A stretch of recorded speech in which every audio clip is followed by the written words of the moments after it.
시련이 이제 인내를 만들어내기 때문에 시험을 당해도 기뻐하고, 또 그렇게 얻어진 인내가 나의 안에서 온전히 일하고, 그래서 성도로서 이제 온전해지기에 이르러야 한다라는 권면에 더하여서 이제 하나님께 지혜를 구하라고 야고보서는 말씀하고 있습니다. 그러니까 이 모든 과정을 무사히 거쳐 가려면은 하나님을 아는 지혜가 반드시 필요하다는 것입니다. 그런데 이 하나님께 지혜를 구함에 있어 야고보서는 한 가지 권면을 덧붙입니다. 오직 믿음으로 구하고 조금도 의심하지 말라고 말입니다. 그러니까 단지 구하기만 하면 되는 것이 아니라는 것이지요. 단순히 기도했으니까, 그러니까 입을 벌려 말을 했으니까 그것으로 되었느냐? 그렇지는 않다는 것입니다. 그 기도하는 내면이죠. 나의 마음 속에 하나님을 향한 무엇이 있느냐, 이것이 중요하다는 것입니다. 믿음이냐 아니면 의심이냐 입니다. 하나님께 기도하는데 어떻게 하나님에 대한 의심이 있을 수 있겠는가 싶지만은 또 놀랍게도 우리는 종종 그러하다는 것입니다. 때로는 하나님이 정말로 계시는 것이 맞으실까 하는 의심과, 또 거기에 더해서 계시는 것은 분명하지만 과연 그 하나님이 나의 기도를 들어주실까? 듣기는 들으시겠으며 또 기도에 응답하기는 해주실까 하는 마음으로 기도할 때가 있고는 합니다. 왜 그렇겠습니까? 첫째로는 그나마 좋게 보자면 나 스스로가 하나님께 기도할 자격이 없다고 생각하기 때문입니다. 하나님께서 과연 나 같은 자의 기도를 들으시겠는가, 또 응답하시겠는가? 왜냐하면 나는 작고 죄악된 자인데 라는 어떤 그런 생각이 있는 것이지요. 이는 겸손한 것처럼 보이지만은 사실은 오만함에서 나오는 불신이라 할 수 있습니다. 왜냐하면 하나님께서는 우리를 자신의 자녀 삼으셨으며 이를 위해서 자신의 아들을 보내셨고, 그래서 우리의 죄를 정말 티 하나 없이 깨끗하게 씻으셨기 때문입니다. 그러니 만일 진실로 내가 겸손하고자 한다면, 정말로 나는 하나님 앞에 아무것도 내세울 것이 없다라고 생각이 된다면, 오히려 이런 나를 사랑하셔서 자신의 아들을 보내어 죄를 씻으시고 자녀 삼으신 그 하나님의 사랑과 은혜를 신뢰하고 또 의지하고 그렇게 결정하신 하나님을 온전히 받아들임이 마땅한 것입니다. 그래서 하나님 앞에 나아가 아뢰는 것입니다. 자녀로서 말이지요. 둘째로는 그냥 대놓고 하나님을 불신하는 경우도 있습니다. 그냥 하나님이 내 기도를 들어주실까 의심하는 것입니다. 물론 아무 근거 없이 어떤 면에서는 가장 순수한 의미의 불신을 하는 경우도 있겠지만은, 또 때로는 나름의 근거를 가지고 그럴 때가 있을지도 모릅니다. 예컨대 내가 지금까지 많은 기도를 해왔지만 응답되지 않았다는 것입니다. 그런데 이번 기도라고 다를까 하는 것이지요. 그러나 하나님은 어떤 분이십니까? 생명과 호흡과 일용할 양식과 더 나아가 매일의 죄 사함까지도 다 베풀어 주셨고, 또 베풀어 주고 계시며 베풀어 주실 것입니다. 내가 가지고 있는 모든 것 하나, 내 것이 하나도 없으며 내가 성도로서 하나님 앞에 나아갈 수 있는 것에도 그 무엇 하나 내 공로가 없습니다. 그 모든 것은 그저 하나님의 은혜로운 선물을 받아 누리고 있을 뿐입니다. 심지어는 우리가 구하기도 전부터 말입니다. 하나님은 이미 모든 것을 다 주셨습니다. 자신의 아들까지도 주셨습니다. 그러니 우리가 구할 때에 무엇을 주지 않으시겠고 무엇을 망설이시겠습니까? 이미 다 주셨는데요.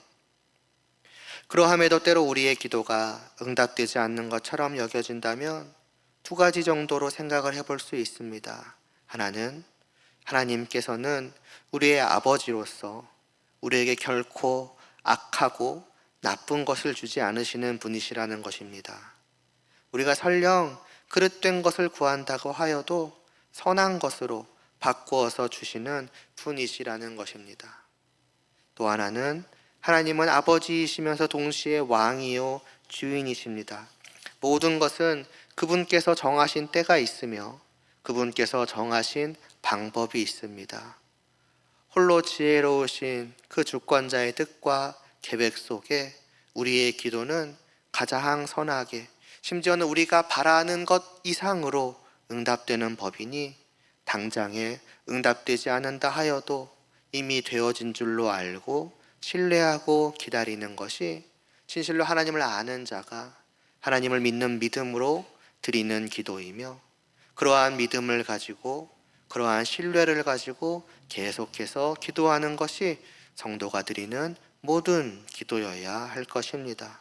그런 기도를 하나님께서는 하나도 놓치시는 일 없이 다 들으시고 응답하여 주실 것이고, 그러한 기도의 응답 가운데에는 하나님을 진실로 더욱 알기를 원하고 그럼으로써 인내하고 견디며 성도로서 온전해지기를 바라는 우리의 기도 또한 그분의 뜻대로 응답이 되어질 것입니다. 그런데 이렇게 마땅히 믿음으로 구하여야 함에도 불구하고 그러지 못하고 의심하는 사람들에 대해서 오늘 우리가 보았던 8절에서 야고보는 두 마음을 품어 모든 일에 정함이 없는 자라고 말씀하고 있습니다. 그리고 이 말씀을 통해서 우리는 하나님을 온전히 믿고 신뢰함으로 기도하지 못하는 사람들, 다르게 말하면 하나님에 대한 의심을 가지고 기도하는 사람들이 도대체 왜 그러한가 하는 이유를 또 알게 됩니다. 앞에서 말씀드린 나는 하나님께 구할 자격이 없는 자인데 하는 어떤 겸손을 가장한 오만함이나 과연 하나님께서 내 기도를 들어주실까 하는 순수한 의심 이전에 가장 근본적으로 하나님을 온전히 믿지 못하고 의심하는 그 원인, 이유가 바로 이것이라는 말씀이고, 앞에서 말씀드린 그 모든 것들을 결국 그 원인을 찾아가 들어가 보면은 여기에 도달하게 된다고도 볼 수가 있겠습니다. 두 마음을 품었다는 것, 무슨 뜻이겠습니까? 어느 정도 짐작은 하시겠지만 먼저 그 뒤에 이어지는 말씀을 본다면 모든 일에 정함이 없는 것입니다. 말하자면 모든 길에 정함이 없는 것이 조금 더 원뜻에는 가깝습니다. 길을 걸어가는데 똑바로 걷지를 않는다는 것이지요. 이리저리 비틀비틀 걸어간다는 것입니다. 그냥 한 길만 똑바로 쭉 걸어가면 되는데 자꾸 옆에 길을 보는 것이고, 자기가 걸어가는 그 길이 맞을까, 저 길이 맞지 않을까 고민하며, 그러니까 이 길도 갔다가 다시 저 길로 갔다가 또 이 길로 갔다가 왔다 갔다 왔다 갔다 하는 그런 모습을 모든 일에 정함이 없다라는 그런 말씀이 보여주고 있습니다. 그럼 무슨 길이겠습니까? 너무나 당연하지만 성도에게는 오직 두 가지 길밖에는 없습니다. 하나님을 향한 길과 또 세상을 향한 길입니다. 다시 말해 하나님을 향한 마음과 세상을 향한 마음입니다. 그 두 길, 그 두 마음 사이에서 정함이 없이 여기에 마음이 갔다가 저기에 마음이 갔다가 이쪽이 복되니 이쪽으로 가야겠다 하다가 아니다, 역시나 저쪽이 복되니 저쪽으로 가야겠다 하는 것입니다. 그리고 의심은 바로 여기서부터 나온다는 것입니다. 그러니까 사실 어떤 면에서 하나님에 대한 의심은 그냥 하나님이 내 기도를 들으실까 듣지 않으실까 하는 그런 의심 이전에 하나님께서 내 기도를 들으시기를 원하는 것과 원하지 않는 그 마음, 그것이 같이 있는 것의 문제입니다. 왜냐하면 하나님이 내 기도를 들어주신다면 나는 영락없이 하나님을 향한 그 길을 걸어가야 되지 않겠습니까? 근데 나는 아직 그 길을 걸어갈 준비라고 할까요? 준비가 안 된 것입니다. 다르게 말하면 그 길을 아직 온전히 걸어가고 싶지를 않은 것입니다. 그러니 자연스럽게 하나님을 향한 간구는, 하나님을 더욱더 온전히 알게 하여 주시옵소서라는 말은 결국 하나님을 향하여 온전히 걸어가게 하여 주시온데 그 마음이 나뉘어 있는 것입니다.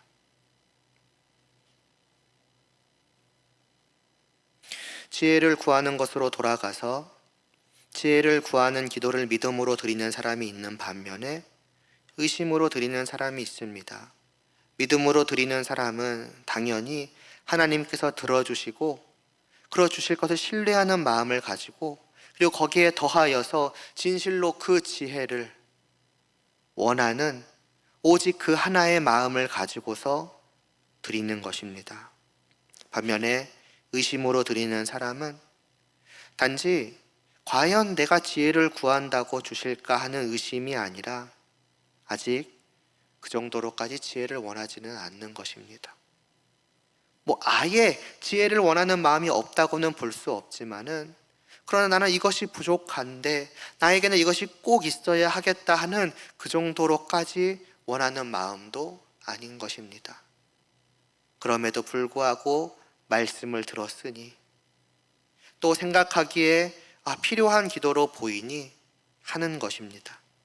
그 애매한 이도 저도 아닌 그 원하지 않는 것은 아니지만 정말 그것만을 원하는 그런 원함은 없이 말이지요.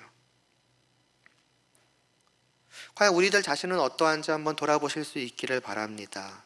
평소에 정말로 우리가 간절히 원하는 것이 있다면 우리는 계속해서 기도하고 또 기도할 것입니다. 반면에 이 지혜에 있어서는 하나님을 온전히 알아가는 것에 있어서는 과연 어떠한지요? 그 말씀을 들은 그날 예배 후에 꼭 바로는 아니더라도요 얼마간은 기도하셨을 것입니다. 그러나 지금은 어떠한지요? 거듭 말씀드리지만 지혜는 하나님을 아는 것이라고 하였습니다. 하나님을 더욱 온전히 알게 되는 것입니다. 비유하자면 그 광대하신 하나님 앞에 내가 있으며 그 하나님의 크신 손 안에 내가 있음을 마치 보듯이 알게 되는 것이며 그렇기 때문에 이 세상 다른 무엇으로도 채워지지 않았던 그 공허했던 나의 마음과 내 영혼이 하나님으로 인해서 비로소 충족되어지고 충분해지고 만족해지고 그 하나님의 손 안에 있음으로 인해 평안해지고 그래서 그 하나님께서 나를 때로는 시련의 망치로 내려주실 때에도 그 하나님과 그분의 손길과 그분의 은혜 안에 담긴 눈동자가 보여지기에 기쁨으로 견디고자 하게 되는 것이며 더 나아가서는 그것을 원하기까지 하는 것입니다. 한시라도 하나님으로부터 떨어져 있기를 원하지 않는다고 오직 하나님만을 바라보는 이 자리에 있기를 원한다고 그렇기 때문에 인내할 수 있게 되는 그 인내가 저에게는 필요하니 얼마든지 내리쳐 주시옵소서라고 저는 받기를 원합니다라고 그게 하나님을 아는 지혜인 것입니다. 반대로 말하면 이 지혜는 우리로 하여금 세상을 알게 만드는 것이기도 합니다. 마찬가지로 더욱 온전히 말입니다. 그동안 들어왔기 때문에 머리로 알고 있고 심지어는 우리가 어느 정도 이미 느끼고 있는 그 사실 앞에서 말했던 것처럼 이 세상은 나에게 만족을 주지 못한다는 것입니다. 이 세상은 참으로 헛된 것이고 이 세상의 많은 것들을 받고 누리고 먹고 마실지라도 결국 나의 영혼에는 공허함밖에는 되지 않는다는 것을 심지어는 공허함, 그냥 비어있는 정도면 다행이지요.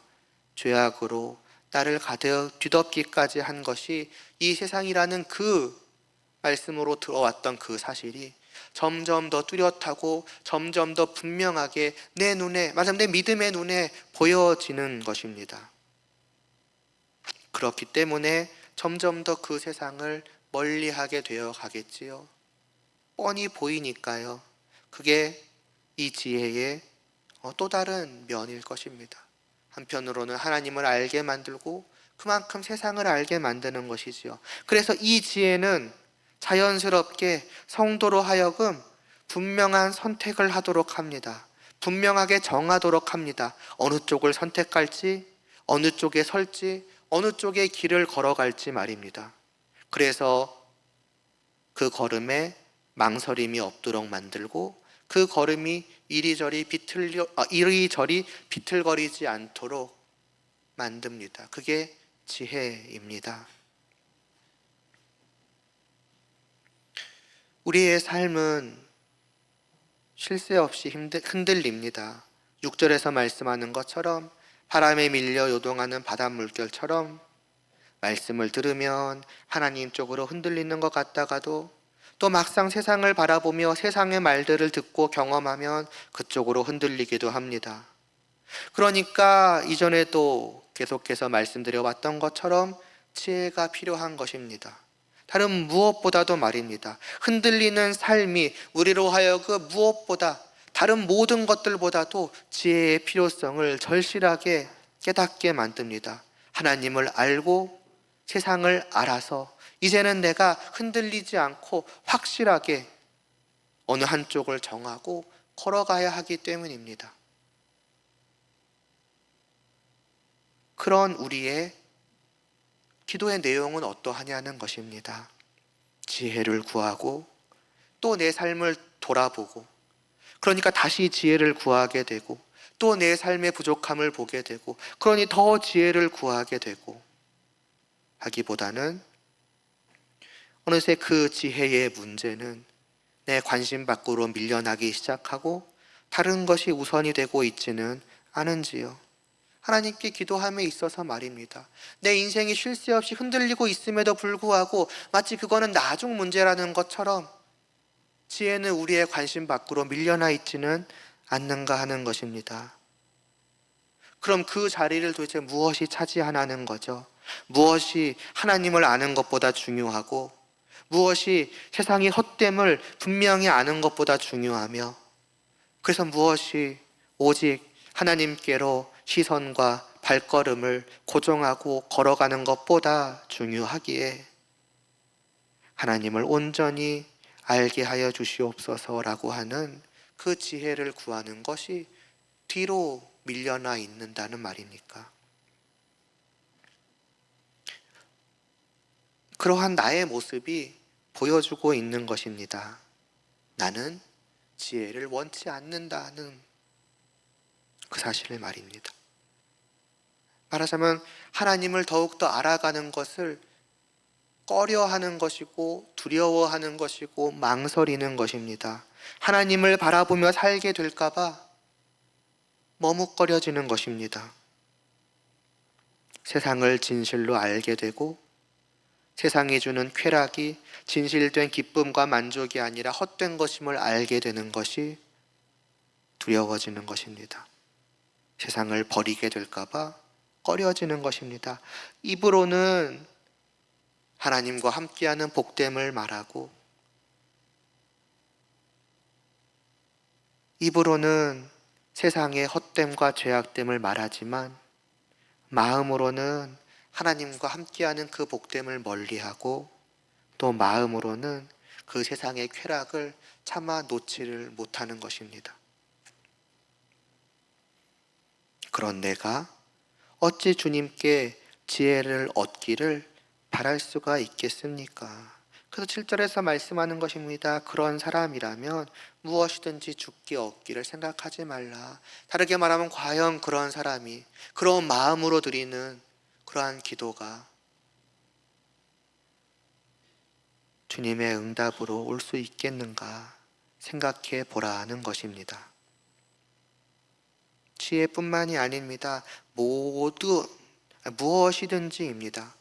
여기서 무엇이든지가 무엇이겠습니까? 만일의 세상적인 것, 죄악된 것을 구한다면 이는 애시당초 우리에게 선하고 좋은 것을 주시는 하나님 아버지시니 애당초 들어주지 않으실 것이고, 영적인 것, 하나님을 알고 더욱 온전히 하나님의 품에 안기고 더욱 온전히 하나님이 인도하시는 복된 길로 나아가는 그것이라면 내가 두 마음으로 구하니 원하는 것처럼 말하되 실상은 원치 않으니 과연 주시겠느냐는 것입니다.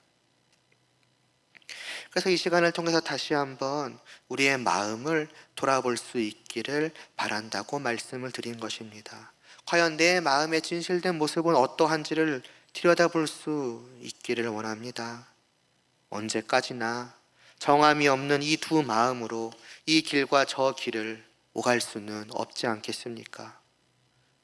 이전에도 비슷한 말씀을 드린 적이 있었던 것 같은데, 하나님도 사랑하지 않느냐, 하나님께도 순종하지 않느냐라고 하는 말은 결코 좋은 말일 수가 없습니다. 내가 그래도 마치 세상적으로 하면 내가 좋은 일도 많이 하지 않느냐는 것이 될 수가 없습니다. 이것은 마치 내가 내 남편도 사랑하지 않느냐, 내 남편에게도 잘하지 않느냐는 말과 다를 바가 없습니다. 이 말이 어떻게 좋은 말일 수가 있겠습니까? 반대로 남편만을 사랑하고 남편만을 바라본다는 것은 아내가 특별하게 놀라운 일을 하고 있는 것이 아니며 남들에게 자랑할 만한 대단한 일을 하고 있는 것도 아닙니다. 그것이 당연한 것이고 그것이 정상적인 것 아니겠습니까? 마찬가지로 하나님만을 사랑하고 하나님만을 바라보고 하나님께만 순종하는 것, 그것은 뭔가 대단한 일을 하고 있는 것이 아니라 그것이 당연한 것이고 정상적인 것일 것입니다. 남편도 사랑하는 것은 남편을 사랑하지 않는 것입니다. 마찬가지로 하나님도 사랑하는 것은 하나님을 사랑하지 않는 것입니다. 주님이 말씀하시지 않으셨습니까? 한 사람이 두 주인을 섬기지 못할 것이니 혹 이를 미워하고 저를 사랑하거나 혹 이를 중히 여기고 저를 경히 여김이라. 너희가 하나님과 재물을 겸하여 섬기지 못하리라고 말입니다. 두 마음을 품고 두 주인을 섬기는 것은 하나님을 미워하는 것이며 하나님을 경히 여기는 것입니다. 이것이 바로 불신이고 이것이 의심의 근원인 것입니다. 그리고 그러한 불신과 의심의 근원에는 정반대로 세상에 대한 사랑과 세상을 중히 여김과 세상에 대한 확신이 있는 것입니다. 그러니 우리는 어찌해야 하겠습니까? 다시 한번 하나님과 세상을 바로 알고 분명히 알아서 마음을 정해야 할 것입니다. 이런 면에서 어쩌보면 좀 뜬금없어 보이는 이어지는 그 말씀은 우리의 이런 선택에, 다르게 말하면 우리가 마음을 정하는 것에 도움을 줍니다. 인내와 지혜에 대한 말씀을 하다가 갑자기 낮은 형제와 부한 형제에 대한 말씀이 나오고 있습니다. 낮은 형제는 자기의 높음을 자랑하라고 합니다. 뒤에 부한 자가 나오니 여기서 낮은 자는 가난한 자죠. 세상적으로 돈이든 명예든 다른 것들이 없거나 부족한 자, 세상적인 관점에서 보면은 낮은 위치에 있는 자들을 말할 것입니다. 그런데 야고보는 이들을 향해 굉장히 이상한 말씀을 합니다. 낮은 형제들에게 오히려 자기의 높음을 자랑하라고 합니다. 분명히 낮은데 무엇가 높다는 것입니까? 분명히 가난한데 무엇가 부유하다는 것이요, 분명히 비참해 보이는데 무엇이 영광되다는 것입니까? 이는 성도를 결코 세상적인 시선에서 바라보고 있지 않음을 보여줍니다. 육신의 눈으로 보게 되는 세상적인 시선으로는 가난하고 낮고 비참해 보이나 그것이 그들의 진실된 모습이요 진정한 위치가 아니라는 것입니다. 그것은 그들의 육신의 눈으로 볼 수 없는 영적인 것인데 그 영적인 모습과 위치는, 말하자면 진짜 모습은 높고 부유하며 영광되다는 것입니다. 왜 이겠습니까? 너무나 뻔한 말이지만은 하나님이 그들과 함께 하시는 것입니다. 하나님께서 그들을 하늘로 올리셨기 때문입니다. 그들에게 거룩하고 영광된 옷을 입히셨기 때문입니다. 그렇기에 세상적인 낮음은 아무런 거리낌이나 부끄러움이 되지 않는 것입니다. 오히려 하늘로 올리운 나의 영광된 신분이, 옛날에 그런 좀 유치한 비유를 들지 않았습니까? 하늘의 왕의 아들과 딸이라 왕자와 공주라고요. 그런 나의 영광된 신분은 말 그대로 하늘 위에 있는 신분입니다. 그러하니 하늘 아래에 있는 이 땅, 이 세상에 그 어떤 왕보다도 높기 때문에 겉으로 보여지는 것은 아무것도 없고 낮을지나 나는 이 나의 부요함을, 이 나의 높음을 누구보다도 자랑할 만한 사람인 것입니다. 그래서 예전에 그런 말씀도 드리지 않았습니까? 표현상으로 보면 오해의 여지가 있지만은 성도는 어떤 면에서는 온 세상 모든 사람을 아래로 내려다보는 사람이라고 말입니다. 깔본다는 그런 의미가 아니라 그 신분이 그만큼 높은 위치에 있다는 것입니다. 이 세상의 어떤 빛나는 자들보다도, 어떤 높은 자들보다도 훨씬 더 위에 있는 자들이, 비할 바 없이 위에 있는 자들이 성도인 것입니다. 그 정도로 나의 신분은 높고 높으며 나의 소유는 그 어떤 부요한 자들보다도 풍성한 것입니다. 홀로 거룩하시고 참으로 영광 되신 하늘의 하나님과 함께함을 소유한 그 나의 부요함을 이 세상에 무엇이 견주기나 할 수 있겠습니까? 그러면서 또한 야고보는 이어 말씀하기를 부한 자는 자기의 낮아짐을 자랑하라고도 합니다. 아니, 부한데, 높은데 뭐가 낮아질 것이 있단 말입니까? 낮지 않은데 왜 낮은 자로 자기를 여겨야 하는 것이며 심지어 그것을 자랑까지 해야 하는 것입니까? 이 또한 세상적인 부요함이요 높음입니다. 그러나 그것은 실상은 부함도 아니요 높은 것도 아니라는 것입니다. 왜냐하면 그 모든 것들은 진실된 것도 아니고 영원한 것도 아니기 때문입니다. 다 있다가 없어질 것들이지요. 그래서 이어 말씀하기를 그가 불의 꽃과 같이 지나감이라. 해가 돋고 뜨거운 바람이 불어 풀을 말리면 꽃이 떨어져 그 모양의 아름다움이 없어지나니 부한 자도 그 행하는 일에 이와 같이 세잔하리라고 합니다. 눈에 보이는 모든 것들은 처음에는 있어 보이고 좋아 보이고 아름다워 보이고 풍요로워 보이고 높아 보이지만은 태양이 뜨고 뜨거운 바람이 불고 나면 그 외적인 모든 것들은 사라지고 결국 아무것도 없어지게 되는 것처럼 세상적인 부요함이나 높음은 다 결국 사라지고 말 것들입니다. 그때가 되면 나는 세상적인 그 무엇도 가진 것이 없는 자, 결국에는 낮은 자가 되겠지요. 잠시 이 땅에서 부유하고 높음을 즐길지 모르나 곧 영원히 자신의 가난함을, 낮음을 비참히 여기며 슬퍼하게 될 것입니다. 그러니 설령 세상적으로 부하고 높은 자리에 있다고 할지라도 그게 자랑거리가 되지 못하는 것입니다. 누군가는 말하겠죠. 그만큼 부유하지 않느냐, 그만큼 높은 자리에 있지 않느냐, 영광되지 않느냐, 자랑스러워해야 되지 않겠느냐라고 말할 때 그 자신은 고백하는 것입니다. 이 모든 것들은 이따가 사라질 것들에 불과하다고. 곧 이 모든 것들이 없어질 때 나는 아무것도 소유한 것이 없는 지극히 낮은 자가 될 것인데 어찌 이것들을 자랑할 수 있겠느냐고 말입니다.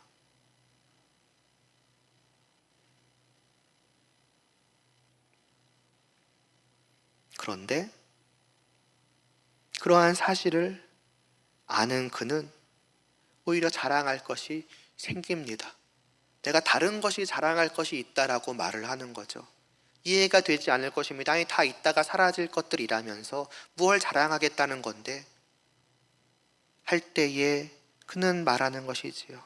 나의 그 아무것도 없음을 자랑한다고 말입니다. 왜입니까? 내가 세상적인 부유함과 높음에 마음을 뺏겨 있을 동안에는 찾지 못했고 갈망하지 못하였던 것을 그 모든 것들이 헛되다는 사실을 깨달아 알고 내가 실상은 아무것도 가진 것이 없는 낮은 자요 가난한 자임을 깨달아 알게 될 때에 갈망하며 찾게 되고 얻게 될 것이기 때문입니다. 바로 영적인 부요함을, 영적인 높음을, 곧 하나님을 찾게 되고 하나님과 함께함을 갈망하게 되며 그런 나를 하나님께서 은혜로 불러주시고 하늘의 나라로 올려주시고 그 나라의 거룩하고 영광된 신분을 주실 것이기 때문입니다. 내가 나의 낮음을 알지 못하였다면 결코 얻지 못하였을 그것이 내가 나의 낮음을, 아무것도 없음을, 세상의 모든 것들이 헛됨을 깨달아 알므로써, 깨달아 알게 하여 주심으로써 알게 되었으니 어찌 내 낮음이 자랑거리가 되지 않겠습니까?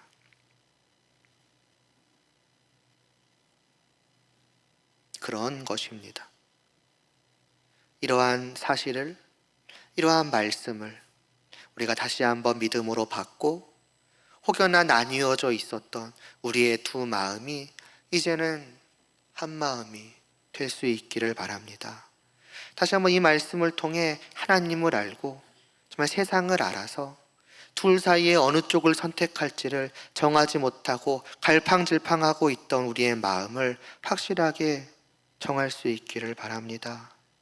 그리고 오직 한 마음으로, 오직 하나님만을 바라보고자 하는 그 확정된 한 마음으로 하나님께 지혜를 구하여야 하겠지요. 하나님, 이제는 마음을 정하였노라고. 오직 하나님만을 바라보기를 원합니다. 하나님만을 사랑하며 하나님만으로 만족하며 하나님만을 섬기기를 원하오니 하나님을 더욱 알게 하여 주시옵소서라고 구해야 할 것이며, 또 더하여서 이런 기도도 같이 함이 옳을 것입니다. 또한 하나님, 하나님과 함께 이 세상도 알게 하여 주시옵소서라고요. 이 세상의 헛됨을, 이 세상의 부요함과 높음이 아무것도 아니라는 것을 이제는 분명하게 알게 하여 주시옵소서라고, 마음을 정하였다고 하면서도 자꾸만 세상을 향하여 흔들리는 이 연약하고 불안정한 마음을 하나님께서 아시오니 그 세상을 향한 마음을 온전히 내려놓을 수 있도록, 세상의 헛됨과 세상의 모든 것을 가질지라도 나는 여전히 낮은 자라는 그 분명한 사실을 알게 하여 주시옵소서. 그래서 오직 하나님을, 진실된 부요함을, 진실된 높음과 영광을 사모하게 하여 주시고 바로 그것을 자랑할 수 있게 하여 주시옵소서라고, 그것이 지혜를 구하는 우리의 기도여야 할 것이며, 그러한 기도가 계속돼야 하겠지 않습니까? 다른 하루 이틀 하다가 다시가 아니라 정말 그렇게 되기까지 우리의 길을 온전히 정하고 우리의 마음을 정말로 확정하고 하나님께로 고정시키는 그 날까지 이 기도는 우리의 삶에서 한순간도 끊임이 없어져야 할 것입니다. 그러한 기도가, 그러한 마음이 이 한 주간도 계속될 수 있기를 소망하며 기도드리겠습니다.